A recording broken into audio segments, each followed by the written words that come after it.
Hi, and welcome to The Community Producers, a monthly show produced by community volunteers like myself.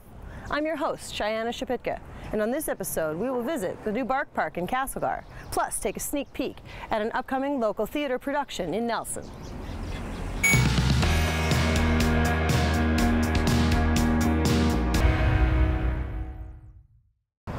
The Kootenay Boundary Hospital is about to undergo some renovations. Here's what that will mean for the West Kootenay Boundary region. Okay, ready on three. 1, 2, 3. We're really excited today to announce expansion of the emergency department here at Kootenay Boundary Regional Hospital. About a $16 million project with support from the province through Interior Health, from the Regional Hospital District, and of course a nice contribution from the foundation, which represents the community's input and the support that they have for this important hospital. It's going to make a big difference, I think, to the quality of care for people of the region. Well, it's a very exciting day for not only for Trail, but our whole region and all our residents. What we've been advocating for was a follow-through by IHA and the province to really move forward with the service sustainability project. And what we saw today was the first major step heading in that direction, and certainly without any firm commitment, but a strong indication that there will be ongoing support to complete this major $40 million project for the benefit of all our region. And what I want to say also is that we have had tremendous support from the Minister of Health and the ministry itself, IHA, and many in the community to help us move this significant project forward. And with this, what we are seeing put in place is a real commitment on the part of the Ministry of Health to secure the future of KBRH. Yeah, if you look at it, the new ER is going to be about 3-4 times. I think it's 4 times larger, and that's going to make it much easier when people come to the emergency room. We won't have the backlog that we occasionally see. That'll help to reduce that. And if you're coming in from the surrounding communities, you're going to feel more comfortable in it. It's just a nicer place. It's going to feel and look much nicer, just like the ICU. You walk in the ICU and how wonderful it feels and how wonderful it looks compared to the old ICU. It's just a world of difference. While not officially open yet, Castlegar's new Bark Park is receiving rave reviews from human and canine visitors alike.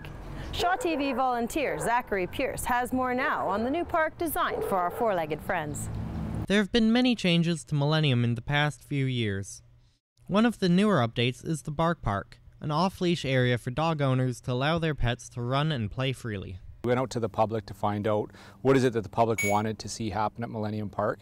And so some of the improvements that you've seen, like the ponds and the sports courts, came out of that process. And one thing that the public also was looking forward to was a dog park, a fenced dog park area. So that's what prompted the construction last year. The park has been designed to feature 3 separate areas. So we have a formal kind of fenced area for when we have it separated for large dogs and small dogs, and each of those are about 450 square meters. And then we have the larger area, which is for more areas for people to do some off-leash training, that sort of thing. And that's almost over 1/3 of an acre, or over 1,000 square meters. So it gives people some nice variety of areas depending on what they want to do with their dogs, some play areas. As well, we've set some flat areas where we can potentially do more agility skills courses, which is of course gaining in popularity. Even outside of the main dog park area, we actually fenced off a small area that fronts onto the river. And so that area is traditionally used by dog walkers and to allow their dogs to swim in the river. And so we wanted to preserve that, but to also be able to kind of fence it in to allow, they don't have interactions between dogs walking on the pathway and those in the river and people walking by. So again, there's a real variety of areas that people can take their dogs and how they can interact with the landscape. It's a wonderful addition to the park and the community to have a dog park, especially in an area with lots of families and lots of children. It's a great place to meet other dog owners and to socialize them and work on their training and their behaviors, meeting other dogs. I'm stoked there's a dog park. I use this dog Millie as my therapy dog working with kids, and typically there's not a place to have the dogs off leash, and so this is wonderful. It gives us a space to let the dogs be free. We don't really have any dog parks here, so I have a place to come and bring my dog, and she can actually have a nice open space to play and interact with other dogs. The city of Castlegar has a list of rules for the Bark Park to ensure proper use and safety for the dogs. These include that all dogs must be vaccinated, there's a 2-dog maximum per visitor, and all dogs must be constantly supervised. The complete list of rules will be posted by the gate when the park is officially opened. People wanted to use Millennium and come down with their dogs, and of course, you know, the dogs generally have energy that they have to burn up and want to use, and so if you're having an off-leash area where a dog can go and burn some of that energy off, then they're going to probably be a little more easier to be on the leash later on to walk around Millennium pathways. So yeah, it's definitely a response to that and gives the dogs an outlet to burn off some energy. The Millennium Park pathway does require that all dogs on the pathway need to be leashed and under control at all times. The new Bark Park offers opportunity for the dogs to get off leash and have some quality playtime. Well, at this point, it's not complete. We are still having to come in and seed this spring, hoping grand opening will be this summer. There's still park benches to go in, drinking fountains, and there is the potential for some play equipment for dogs. We haven't finalized that yet, but it is something that's under consideration. For the community producers, I'm Zachary Pierce. The theater production Steel Magnolias hits the stage in Nelson later this month, and we had the opportunity to attend a recent rehearsal for the show. Take a look.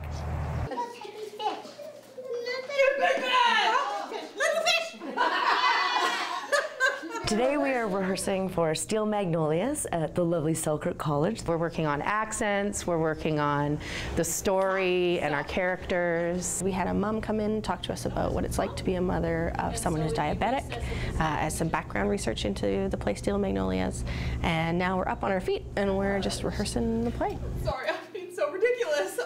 Oh, it's okay, honey. Please don't. It is based in the South in the 80s. It's a story of a young girl's journey with diabetes and the relationship she has with a group of women in the hair salon. And everyone comes to the salon and gossips. There's a lot of laughs, and I think when people hear that the show is happening, they immediately conjure up the movie, but the script is slightly different. For example, it's an all-female cast, and in the film you do get to meet the male characters, but in this script it's just the women, and so it really focuses on the relationship between the women. There are a few lines and scenes that are fabulous in this show. One of them that I love is when Shelby and I are having a conversation, and Molly, who's playing her, is so fabulous, and she looks up at me and says, "Mama, I would rather have 30 minutes of wonderful than a whole lifetime and nothing special."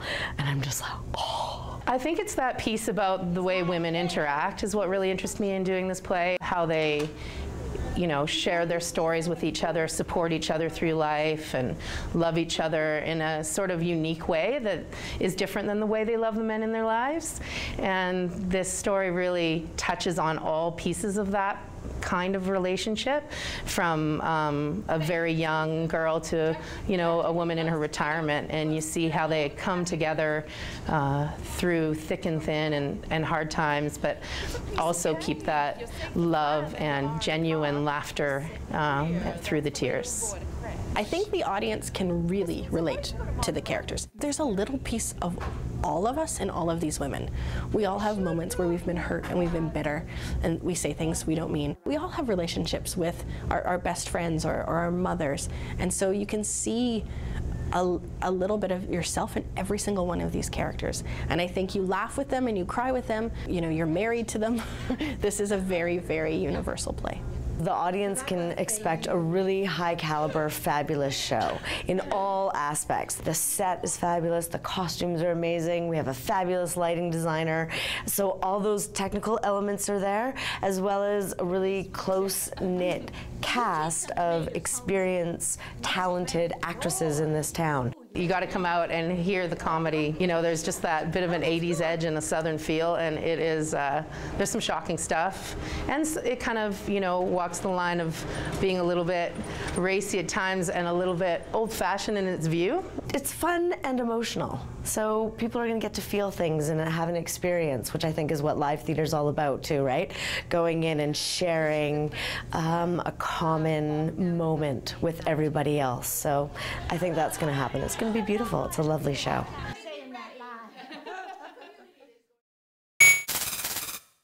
We continue to get an in-depth look at some of the artists who have contributed to Castlegar's Sculpture Walk. In this segment, we visit with bronze sculptor Dennis Klein.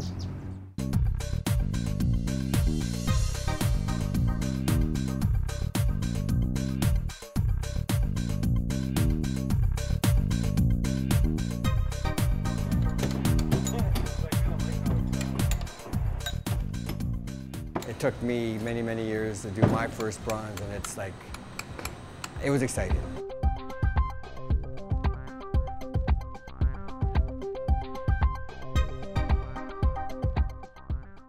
Probably been sculpting professionally for about 30 years. I did 4 years of sciences before I went into fine arts. I guess in my heart I always was into art, but it's something that's not really encouraged that much by your family. I needed to pursue it at one point and took a year off and went to art school, and I thought, wow, this is totally what I want to do. I enjoy bronze because you can do a lot with it and it's very forgiving. This sort of shows a little bit the process of doing a bronze. I actually used a ceramic wine chiller and I just coated it with oil-based clay. From that, what I do is paint this liquid rubber on top of your clay base. The rubber on its own is too flimsy, so you need to back it with a plaster mother mold. Now that's done. That's been recorded now into the rubber. Now I've got this form, rubber inside, backed by the plaster. Now I can take liquid wax, pour the wax into this, and slosh it around and let it cool and remove it.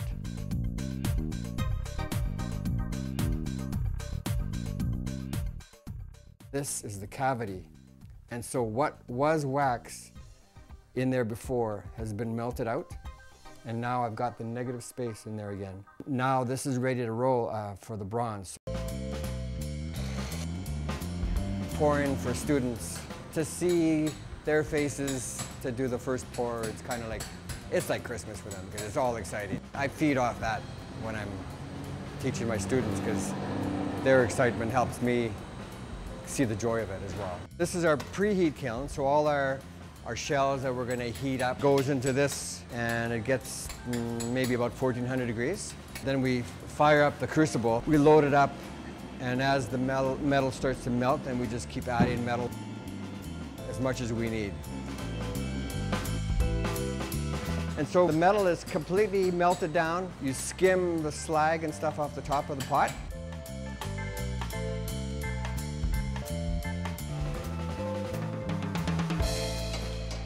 And then you're ready to roll. There's no denying that it's dangerous when you're pouring metal this hot. I never relax when we're doing a pour. It's about 2100 degrees, you know, when I pull the pot off. Like it's always a tense scene. Ready? Yeah.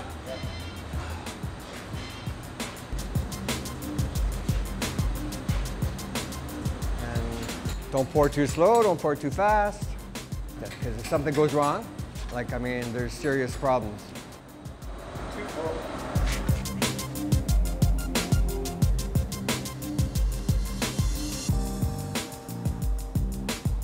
We let them sit for a few minutes, just enough to solidify. We pull them out gently, put them on the floor of those bricks, let them sit a few more minutes, then we put them into the bath, the water bath. That way it just cools them quicker, and then you can, within 15 minutes, you can actually start handling it. Bronze is a soft metal, so you have to be careful not to pound your actual form. It seldom ever pours perfectly.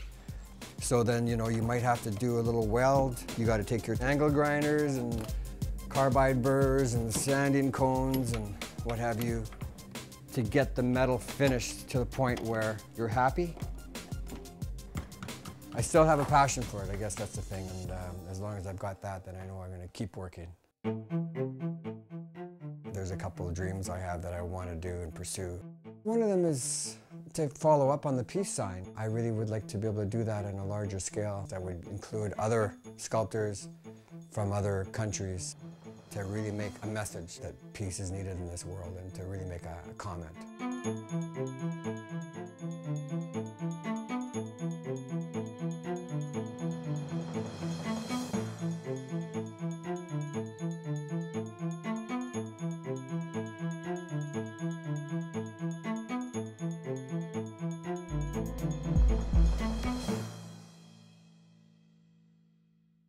The Canadian Diabetes Association has recently changed its name to Diabetes Canada and has launched a new movement to end diabetes. To this end, the national organization has released a new song and music video looking at diabetes stigma and the thoughts and emotions of people living with the disease. This was done using the actual words of people living with diabetes.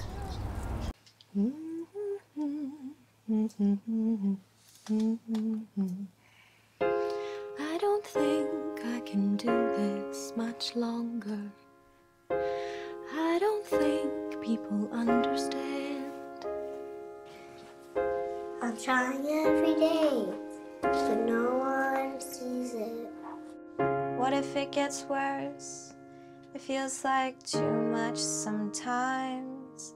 I'm tired of putting on a brave face, pretending that I'm okay. I don't want to live a life that makes me feel this scared. And I feel so scared. I don't think I can do this much longer. I don't think I can do this alone. I don't think people understand. Nothing is worse than feeling this alone. I'm putting on a brave face, pretending that it's okay. I'm so tired of trying to save myself. I still want to have fun. See the light out of this tunnel. I don't want to live a life that makes me feel this scared.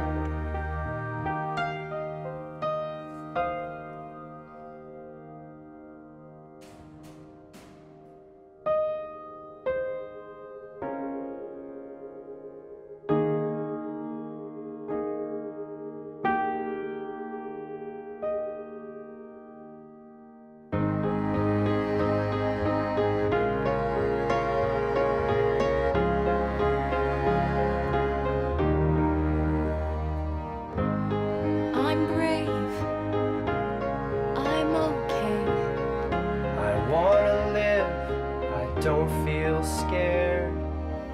I think I can do this. I think I can do this. I can do this. I think I can do this. I can do this. I think I can do this. I can do this. I can do this.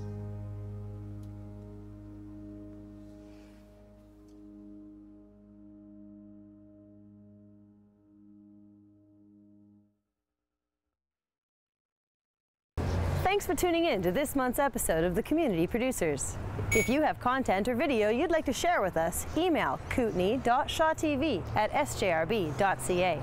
I'm your host, Cheyanna Shypitka. You have a lovely day.